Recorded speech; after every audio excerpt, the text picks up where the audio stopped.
La traducción, no podría decir que elegí la traducción. Creo que más que una vocación, es una función. Es como si fuera un lugar que estaba antes, ahí, de mí misma. Es decir, la traducción estaba ahí antes de existir yo o de tomar conciencia yo. Quiero decir con esto, siempre me doy cuenta ahora, retrospectivamente, que es una necesidad de comunicación, un grito desesperado de comunicarme. Es un lugar siempre intermedio, mediador. Bueno, es un poco trillada la metáfora del medium.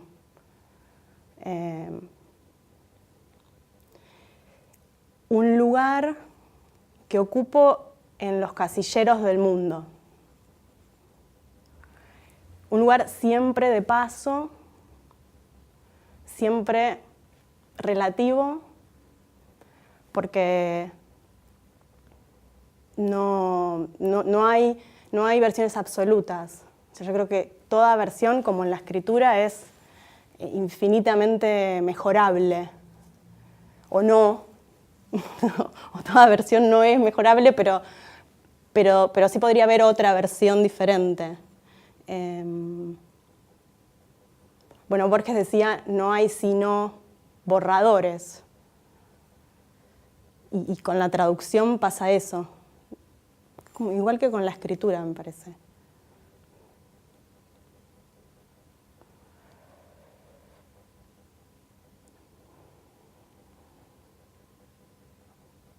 Sí, es comunicación.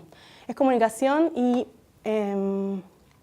estuve releyendo algunas de mis Biblias, algunos autores, como dice Steiner, entender es traducir, que a su vez algunos lo traducen como comprender es traducir, hay varias versiones de eso mismo. Entender es traducir, y para mí es eso, muchas veces necesito del mismo modo traducir para entender y traducir para no entender. También para eso, porque quizás no todo se puede entender.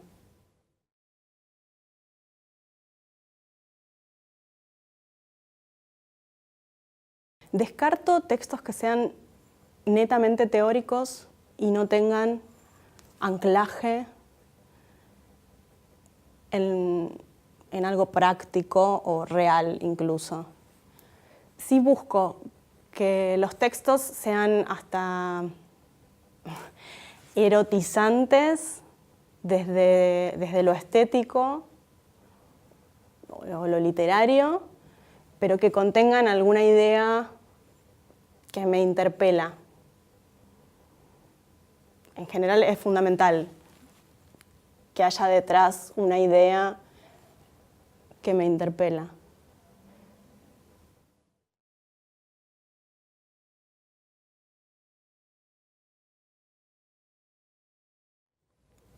Sí, muchas de las versiones de las obras teatrales que traduje fueron llevadas a escena. Y eso es muy bueno porque te permite poner a prueba realmente la traducción. En el teatro, el teatro debe ser verdad para llegar al público. Siempre hay un público presente, no es como un libro en el que uno puede volver atrás las páginas si algo no quedó claro o si quiere repensar o releer alguna frase o oración. Como en el teatro todo es presente, una vez dicho, está dicho y pasamos al siguiente parlamento. Entonces, por eso es muy importante incluso poder con los actores realmente estar ahí y luego hacer un trabajo de dramaturgia de la propia traducción. Pero me pasa algo interesante en la traducción de teatro, que es que uno busca por esta idea de que el teatro vive y es presente, busca reproducir el habla cotidiana, que sobre todo, quiero aclarar, traduzco obras contemporáneas, en general de autores de habla alemana vivos y muchos de ellos jóvenes. Uno busca reproducir el habla cotidiana, que es una de las cosas más difíciles. A veces creo que es más fácil quizás tener un vocabulario científico que realmente reproducir la fluidez de la oralidad. Entonces, al principio tenía como cierta tendencia a oralidad, habla, y escuchar mucho, bueno, a ver, y leer el texto con otras personas, distribuir personajes, incluso cuando todavía no había actores disponibles para eso, distribuir personajes y a ver, esto realmente se dice así, si uno tuviera no que traducirlo, sino que decirlo espontáneamente. ¿Lo diría realmente de este modo? Porque muchas veces también hay de un idioma a otro partículas, expresiones que no necesariamente hay que traducir, por ahí se pueden dejar pasar. Pero al mismo tiempo, esto lo puse en un artículo que escribí sobre esto, también es cierto que en escena el habla está maquillada. En realidad no deja de ser una representación, ¿no? Entonces no es solo cotidianidad en escena, hay una apuesta. Y eso creo que es lo que requiere mayor equilibrio. En general pienso la traducción todo el tiempo como equilibrio. Marcelo Cohen escribe en el ensayo Música prosaica que la música es abandono y control.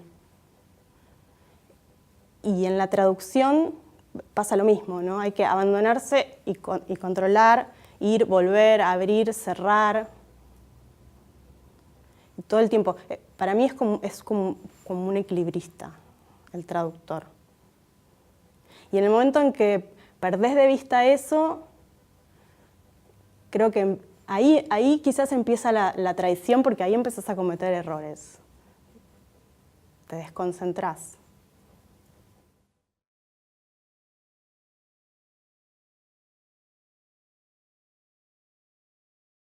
Interpretar es muy difícil, es cansador, requiere entrenamiento. Yo no hago interpretación simultánea, que es lo que así se llama la interpretación, en donde media una cabina y el traductor traduce efectivamente simultáneamente. En alemán es doblemente complicado porque muchas veces el verbo está al final de la oración. Entonces, en realidad la acción llega al final, entonces es difícil adelantarse a la acción. En general, el intérprete simultáneo se adelanta casi, hay un punto en donde adivina lo que va a decir el orador. Y con el verbo al final, desde luego hay excelentes traductores simultáneos del alemán y al alemán, por supuesto. Yo prefiero la traducción consecutiva, que es cuando el orador habla, hace una pausa y el intérprete traduce. En general, es visto como una proeza del intérprete poder retener la mayor cantidad de información posible y reproducirla lo más minuciosamente. Yo prefiero las frases cortas, casi hacer una especie de simulacro, de simultaneidad, porque creo que permite al oyente mantener el hilo conductor, sobre todo en un idioma como el alemán, que en general la audiencia no entiende. Quizás si fuera inglés, hay muchas personas que de por sí están entendiendo, entonces no me gusta dejar hablar a quien está exponiendo mucho tiempo, porque la gente se pierde un poco. Tengo una anécdota de hace poco, divertida. Vino un compositor y multiinstrumentista alemán que se llama Gregor Schwellenbach. Hicimos una especie de experimento trabajó con una orquesta de jóvenes músicos argentinos, muy jóvenes, entre 15 y 25 años.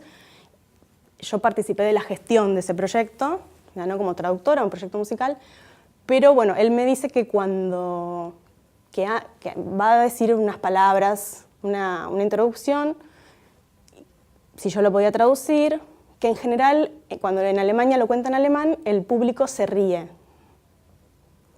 Entonces le dije, bueno, ya que tenemos la posibilidad de conversar de antemano de qué se ríe exactamente el público alemán, contame qué vas a decir.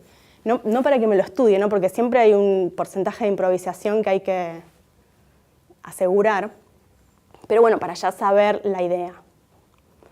Entonces me cuenta la anécdota. Y a mí no me pareció gracioso. Yo no entendía por qué el público alemán se reía de la anécdota. Pero bueno, sabía que él iba a estar esperando que el público en Argentina se riera. Entonces, mi problema era que cuando, en el momento de interpretar, estaba más pendiente de generar el efecto de la risa que de lo que él me estaba diciendo, y estaba un poco desconcentrada. Fue un sketch, la gente salía y nos felicitaba, parecía una comedia musical, y cuando vi la grabación de eso, me quería matar, la verdad.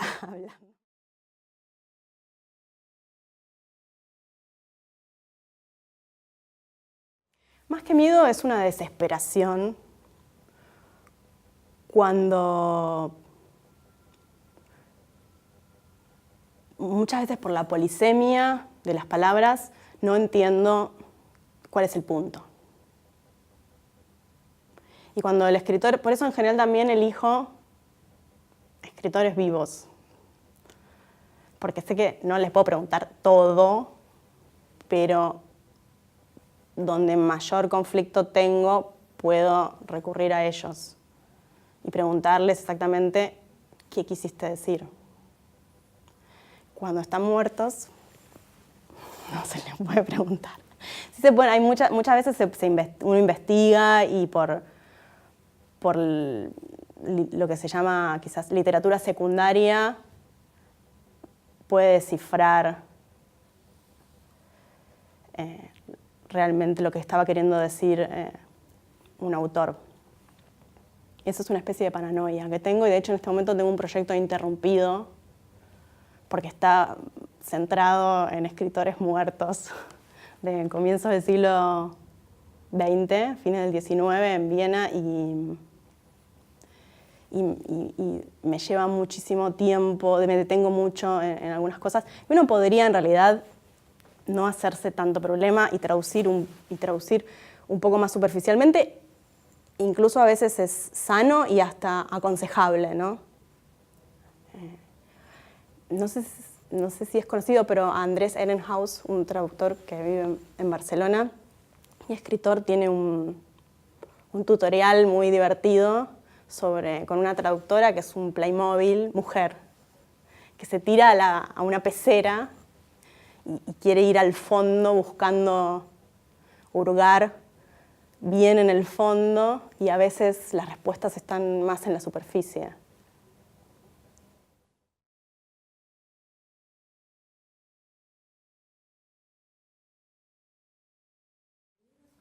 Tengo dos anécdotas. Tengo una anécdota con Mauricio Kagel, es un compositor que falleció. En el año 2006 se le hizo acá en Buenos Aires un homenaje muy importante y me piden que traduzca las introducciones a las piezas que iba a presentar, del alemán al castellano. Lo primero que pregunto es, este hombre escribe en alemán en una lengua que no es su lengua materna. Su lengua materna era el castellano. El alemán, yo lo escuché, yo hablé con él, lo escuché hablar, no era, si bien él era de origen judío alemán, no hablaba alemán como un nativo y cometía bastantes errores, si se quiere, al hablar. Los textos estaban impecables en alemán, o sea, yo supongo que ahí había un trabajo de edición también. Pero digo, este hombre está vivo, es argentino, que los escriba de nuevo, o que los escriba en castellano, porque voy a empezar yo a traducir esto. no, que están en alemán y hay que traducirlos. Bueno, entonces le digo, bueno, pongo como condición que él los lea y que cambie lo que quiera cambiar, porque en definitiva, de hecho dicen que, no dicen, digo, si uno intenta traducirse uno mismo a un idioma que, por ejemplo, que domina bastante bien, es casi imposible, es preferible reescribir, empezar de cero, resetear y escribir o escribir otra cosa. Y eso pasa mucho. Y esto habla también de la traducción como construcción de sentido. ¿Por qué? Estipulamos con Kagel en ese momento, esto fue en el 2006, que yo hiciera una primera versión de los textos y que se lo mandara por correo electrónico a Úrsula, su mujer, estaban en Alemania ellos, ¿no? Porque él no tenía mail, pero su mujer sí. Entonces yo se lo mandaba a la mujer con doble espacio, como para que él tuviera espacio para hacer correcciones a mano. La mujer se lo imprimía, él hacía esas correcciones a mano y me las faxeaba.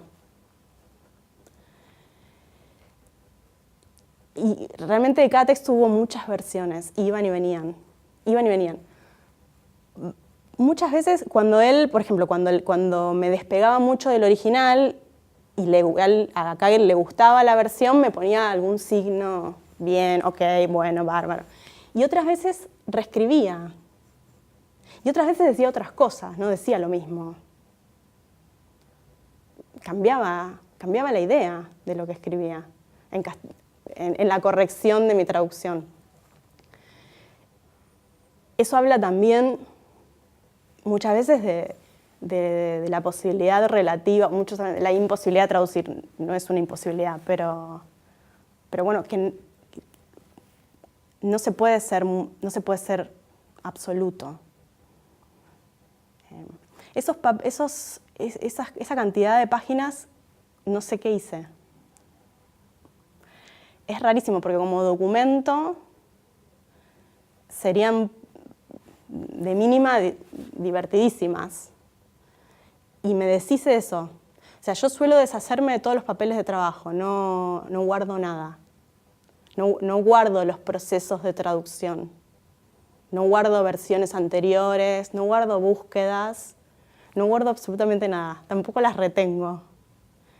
Es una necesidad de fluir y de que todo fluya. Y para mí como los papeles guardados atascan. Pero estos en particular, o sea, como documento, cuando Kagel murió yo decía, ¿qué hice con esas hojas faxeadas, con esas correcciones? Sería mi hipótesis es que las destruí por vanidad. Porque yo en algún lugar sabía que, bueno, este hombre me está cambiando la idea muchas veces, pero no dejan de ser correcciones a tu versión.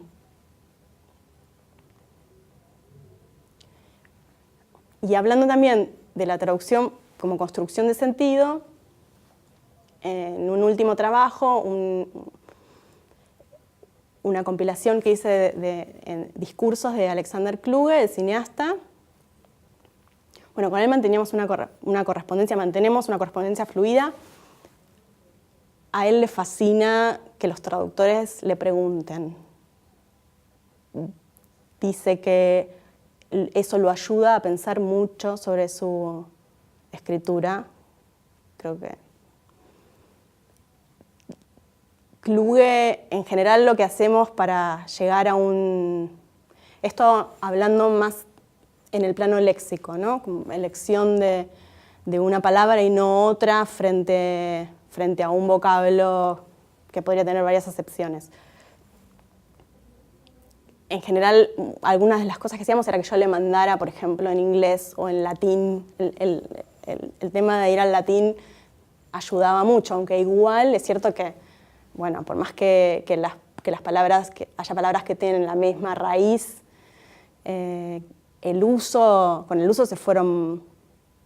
el sentido se fue modificando, ¿no? O sea, también es relativo lo del latín a veces. Pero bueno, más cercano que el alemán es con respecto a la lengua de llegada en este caso, que es el español. Y hay una anécdota divertida. el último libro, del cual hablo, me llevó muchísimo tiempo. Kluge construye sus oraciones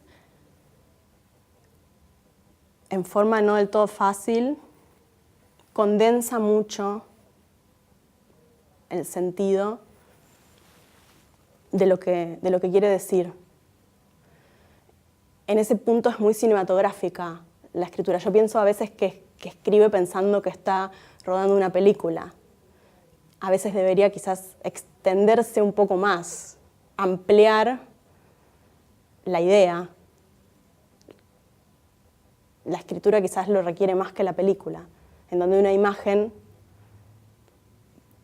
dice mucho. Pero volviendo a la anécdota,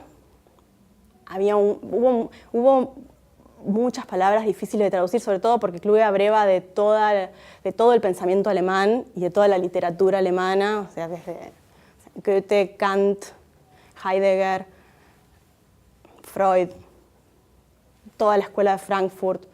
Muchas veces en la filosofía las palabras son las mismas, pero se han traducido al castellano de formas diferentes según la corriente filosófica, según la disciplina. O sea, Freud y Heidegger usaban a veces la misma palabra y se traducen de diverso modo porque además ellos mismos le daban un sentido diferente, pero en alemán no deja de ser la misma palabra.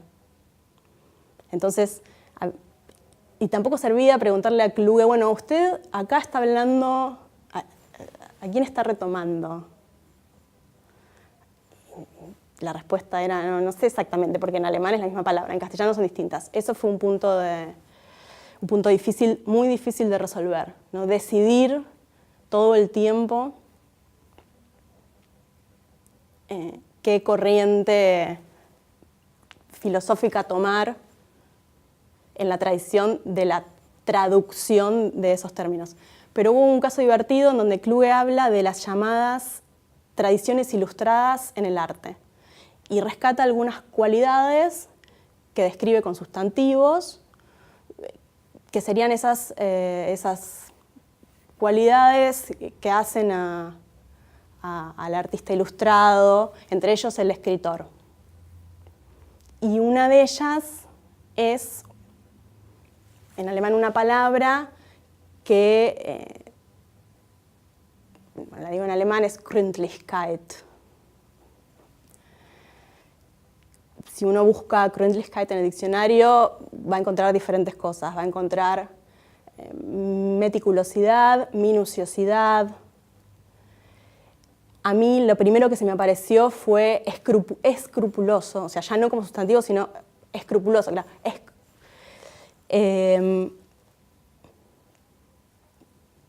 Y conversaba esto de escrupuloso con otros traductores y a nadie le terminaba de cerrar. Meticuloso, minucioso. Gründlichkeit también es ir al fondo de algo. Llevar la escritura hasta sus últimas consecuencias, el comentario, la glosa. Y lo hablaba con Kluge y él me explicaba lo mismo. Y finalmente habíamos quedado en minuciosidad, creo.